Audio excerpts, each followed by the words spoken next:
Hi మామ. మేమైతే మధ్యాహ్నం కాళ్ళు ఆటకి వెళ్ళాము. ఎందుకంటే మా ఫ్రెండ్ చేపలు ఎత్తున్నాయి రామన్నాడు. ఇప్పుడు చూడొచ్చు చేపలు అయితే చాలా లోనగా చాలా లోన్లు ఎత్తున్నాయి. ఆ పక్క చెత్త కూడా ఉంది. ఇప్పుడైతే వల అయితే వేస్తున్నాను. వల కూడా చాలా లోన్కి వేసిన వల అయితే మీరు చూడొచ్చు. కానీ మనకి ఎన్ని చేపలు అంటే చేపిస్తాను. అదే చేప అయితే గట్టిగా ఎత్తిన చేపలు అయితేనే మనకి ఏం చేపలు అంటే ఎలాంటి చేపలు వేసిన చేపిస్తాను మీకు అయితేనే. ఇప్పుడైతే వాటితో వరలు వేస్తున్నాను. ఈ కాలం వచ్చి మా కాలవే తప్పకుండా మనం ఏమైనా పాలసీ అండి ఇంకా మంచి మనకైతే వల అయితే వరకు వచ్చేస్తుంది.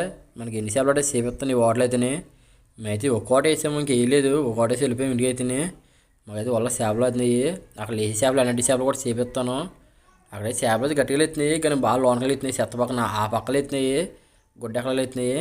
మాకు వల్ల చేపలు మీకు కాపుడు వచ్చి వల్ల చేపలు అవుతున్నాయి. ఈ కాలువ అక్కడే కదా, ఈ కాలువ అయితే మా కాలువ బాగా కిందకి వెళ్ళాము. మనం ఏమైనా పాలసీ ఇంకా మంచి మంచి డీల్ ఆడతాను మీకు అయితే. చేపలు అయితే చూడొచ్చు మీరు అయితే. చేపలు అయితే గట్టిగా కొట్టుకుంటున్న వల్ల అయితేనే ఏం చేపలు దగ్గర నుంచి చెప్తాను మీకు అయితేనే. మనకైతే చేపలు ఉంటాయి కదన్న అవి అయితే మూడు కన్నింగేలే. కన్నింగలు అయితే లేచినప్పుడు వేయాలా, లేకుండా అయితే పడవయ్యి కన్నింగలు లేస్తాయి తక్కువ రేరుగా పడతాం అయితే. సరే అందరూ బాగా ఉంటాను. తప్పకుండా మనం ఏమైనా ఫాలో చేయండి.